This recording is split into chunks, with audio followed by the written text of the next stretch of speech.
wenyeji wenzangu na raia wa Kenya kwa jumla.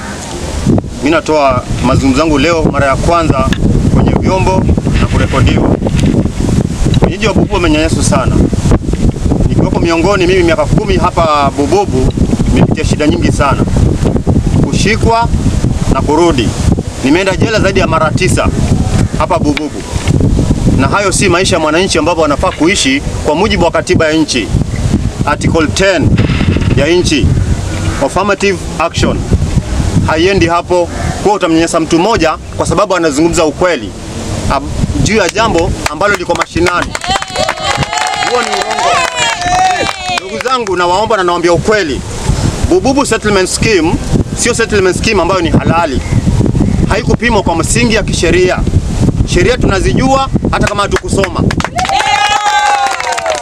Ndio ndugu yangu, Land Laws Amendment Act of 2016 section 38 inasema kuwa ikiwa watu walionyanyasa watu shamba kwa mujibu wa Adjudication Act iangaliwe redress kwa mujibu wa katiba section 60 ya katiba. Kuna mwingine ajue kizungu. Kwa hivyo msiendelee kuwanyanyasa watu kwa kufikiri kuwa wewe una cheo ofisini, utaendelea kuwanyanyasa watu na kuwapeleka vile unavyotaka.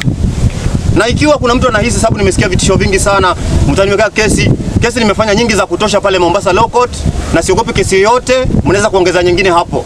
Nitafanya na siogopi chochote kwa sababu ya hawa raia. Na hawa si wote, kuna raia zaidi ya 1300 hapa Mtongwe, hapa Bububu settlement scheme wapo hapa. Kwa hivyo kwa mujibu wa sheria zilizowekwa na katiba mpya ambayo tunayo, ambayo haibahatishi chochote katika masuala ya ardhi na haki za watu, mambo yatekelezwe vile inavyofaa. Jambo lingine kuna masuala ya haya ambayo nazungumzia kwa shika watu na kuweka ndani ili waweze kuingiza baridi kwa masuala yao ya haki zao.